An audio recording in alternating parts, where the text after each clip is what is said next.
వీక్షకులందరికీ నమస్కారం. జూన్ నెల 2వ తారీఖు దేవగురువైనటువంటి బృహస్పతి కర్కాటక రాశిలోకి సంక్రమణం చేయబోతూ ఉన్నారు. మిథున రాశిలో ఇప్పటివరకు ఆయన సంచరించి జూన్ 2వ తారీఖు నుండి సాధారణంగా అయితే మాసార్ధత కుజః గురుర్ ద్వాదశ మాసాని అన్నారు. అంటే గురుడు ఒక రాశిలో 12 మాసములు తన యొక్క సంచారాన్ని చేస్తారు. అసలు లెక్క ఏంటి అంటే మన పూర్వీకుల యొక్క బుర్ర ఎంత గొప్పది మీరు పరిశీలన చేయండి. గురువు మేషరాశి నుండి మొదలుపెట్టి మీనానికి వెళ్ళి మరలా మేషానికి వచ్చేటువంటి అంటే 12 రాశుల్లో ఎంతకాలం సంచారం చేస్తారు అంటే ఒక్కొక్క రాశిలో ఒక్కొక్క సంవత్సర కాలం పాటు ఉంటాడు ఆయన. 12 సంవత్సరాలు పడుతుంది అంటే మేషం నుండి మళ్ళా మేషానికి రావడానికి. ఇక్కడ సైంటిఫిక్గా కూడా మీరు అబ్జర్వ్ చేయండి. సూర్యుడి చుట్టూ గురుడు తిరగడానికి పట్టేటువంటి కాలం 12 సంవత్సరాలు. మన భూమి సూర్యుడి చుట్టూ తిరిగి రావడానికి ఎంత టైం పడుతుంది? 365 రోజులు టైం పడుతుంది. కానీ గురుగ్రహానికి ఎంత టైం పడుతుంది? 12 సంవత్సరాలు టైం పడుతుంది. అందుకనే భూమి మీద ఉండేటువంటి వాడి కాలమానానికి బృహస్పతి గ్రహం మీద ఉండేటువంటి కాలమానానికి వ్యత్యాసం ఉంటుంది. ఇప్పుడు దేవగురువైనటువంటి బృహస్పతి కర్కాటక రాశిలో ఎంతకాలం ఉంటున్నారు? 12 మాసాలు ఉండాలి. అంటే 1 సంవత్సర కాలం పాటు ఉండాలి. కానీ ఈ సంవత్సరం ఏమవుతోంది? జూన్ నెల 2వ తారీఖు దగ్గర నుండి అక్టోబర్ 31 వరకు గురుడు కర్కాటక రాశిలో సంక్రమణం చేసి నవంబర్ 1వ తారీఖు దగ్గర నుండి జనవరి నెల 26వ తారీఖు వరకు సింహంలోకి సంక్రమణం చేస్తారు. మరలా జనవరి 26వ తారీఖు నాడు కర్కాటకానికి వచ్చి మళ్ళా జూన్ నెల వరకు కూడా ఆయన కర్కాటకంలో సంక్రమణం చేస్తారు. నిజానికి చెప్పాలి అంటే ఈ స్థితిని కొంత విపరీతంగా అభివర్ణించింది పంచాంగ సరళి అనేటువంటి గ్రంథం. ఏకస్మిన్ వత్సరే జీవే రాశిత్రయముపాగతే కుణై సప్తకోటిభిః. అంటే ఒకే సంవత్సరం ముందు గురుడు 3 రాశుల్లో సంచరిస్తూ ఉంటే దానివల్ల ఈ భూమండలం మీద 7 కోట్ల పీనుగులు లేచును అనేటువంటి విషయం పంచాంగ సరళి అనేటువంటి గ్రంథంలో చెప్పారు. కాబట్టి అందుకనే మనకి ఇంధన సమస్యలు లేకపోతేనేమో ప్రకృతి వైపరీత్యాలు, యుద్ధ వాతావరణము, ప్రజలు ఇబ్బంది పడ్డము, ఇటువంటివన్నీ మొదలుపెట్టి ఏదో కొత్త వైరస్ వస్తుంది, హంటా వైరస్ అని ప్రచారం జరగడం, ఇవన్నీ కూడా ఏమిటి? దీనికి ఏంటి సంకేతం అంటే రాబోతూ ఉన్నటువంటి వైపరీత్యాలకి. కాబట్టి ఈ బృహస్పతి యొక్క మార్పు ప్రకృతి మీద ఏ విధమైనటువంటి ప్రభావాన్ని చూపెడుతుందో ఇండివిజువల్గా కూడా అదే రకమైనటువంటి ప్రభావాన్ని చూపెడుతుంది. ఆ విషయాన్ని ఈ వీడియోలో క్లుప్తంగా తెలుసుకుందాం. ఒక్కొక్క రాశి పైన గురుని యొక్క సంచార విశేషాలను మనం ఇప్పుడు చూద్దాం. కుంభరాశి వారికి దేవగురువైనటువంటి బృహస్పతి జూన్ 2వ తారీఖు దగ్గర నుండి 6వ స్థానమందు సువర్ణమూర్తిగా సంచరించబోతూ ఉన్నారు. ఇక్కడ 6వ స్థానము శత్రుస్థానము, రోగస్థానము, రుణస్థానము అన్నారు. ముఖ్యంగా ఇక్కడ ఏం చేస్తుంది? 6వ స్థానంలో ఉండేటువంటి గురువు కొంత ఇబ్బంది పెట్టేటువంటి అవకాశం ఉంటుంది. ఏ విధంగానూ 5వ స్థానంలో ఉండేటువంటి గురువు ఏ ఫలితాన్ని ఇచ్చారు? అర్ధలాభం, తదైశ్వర్యం, స్వకర్మ రతిహర్షితం అన్నారు.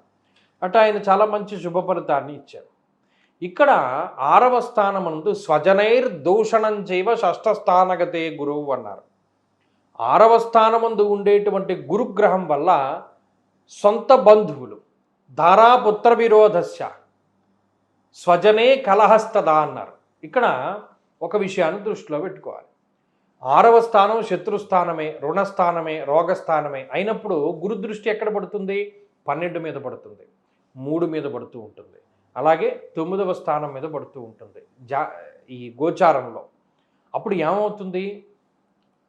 ధారాపుత్ర విరోధస్య, కట్టుకున్నటువంటి వాళ్ళు, మీకు పుట్టినటువంటి వాళ్ళు, మీతో కలిసి పుట్టినటువంటి వాళ్ళు, అంటే ఇక్కడ జీవిత భాగస్వామి, సంతానము, తోబుట్టువులు వెళ్ళి అందరూ విరోధం అయిపోతారని చెప్పాడు.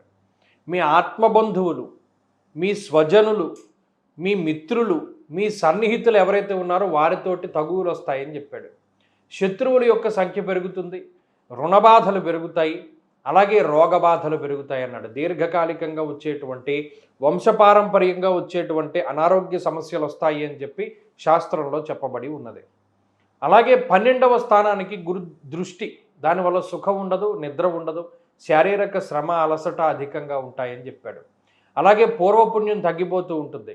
ఈ గురుడు 6వ స్థానంలో ఉన్నప్పుడు పుణ్య సముపార్జన చేయలేకపోతాడు, కనీసం గుడికి వెళ్ళలేకపోతారు కుంభరాశి వారు.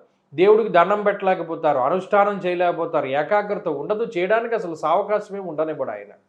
కాబట్టి ఇక్కడ ఏలినాటి శని కూడా కొంత విపరీతంగా ఉన్నప్పుడు, జన్మ రాహు ఉన్నప్పుడు, గురుబలం లేనప్పుడు, 3 దీర్ఘ సంచార గ్రహాలు వ్యతిరేకంగా ఉన్నప్పుడు అరటిపండు తిన్నా పన్నిరిగిపోతుందని చెప్పారు.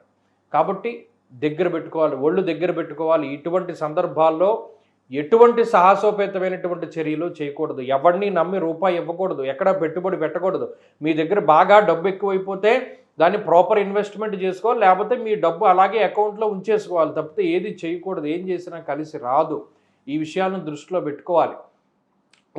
ఊరికితే ఉత్తి పుణ్యాన తగువులు వస్తూ ఉంటాయి, పక్కవాడితోటి తగువులు వస్తూ ఉంటాయి, తోటి ఉద్యోగస్తుడితోటి తగువులు వస్తూ ఉంటాయి, పై అధికారులతోటి తగువులు వస్తూ ఉంటాయి. చాలా జాగ్రత్తగా సంయమనంగా ఉంటూ గడుపుకుంటూ ముందుకు వెళ్ళగలిగితే, గురువారాలు మెయిన్గా మౌనవ్రతాన్ని పాటించి శనగలు, శనగపప్పు, పసుపు రంగు పళ్ళు, స్వీట్లు, పువ్వులు ఇటువంటివి దానం చేస్తూ గురువారం ఏకభుక్త ఉండి ప్రతిరోజు దక్షిణామూర్తి కానీ దత్తాత్రేయ స్వామివారి కానీ ఆరాధన చేసుకుంటూ దత్తక్షేత్ర దర్శనము, సిద్ధమంగళ స్తోత్రం లాంటివి చదువుకుంటూ కాలక్షేపం చేస్తే మాత్రం కొంత బయటపడడానికి అవకాశం ఉంటుంది. ఏదైనా సమయం ప్రతికూలంగా ఉన్నది, కుంభరాశి వారికి నెగిటివ్గా ఉంది అనే విషయాన్ని కూడా మనం తెలుసుకుని జాగ్రత్త పడినటువంటి వాడే జ్ఞాని. పక్కవాడు ఎలా నాశనం అయిపోయాడు, మనం ఆ విధంగా అవ్వకూడదు అని జ్ఞాని గ్రహిస్తాడు. వాడు ఇలా చేయడం వల్ల అలా అయిపోయాడని తెలిసినా కూడా వీడు ఇలాగే చేస్తాడు. వాడిని ఏం చేయలేడు, వాడు ప్రారంధం అది.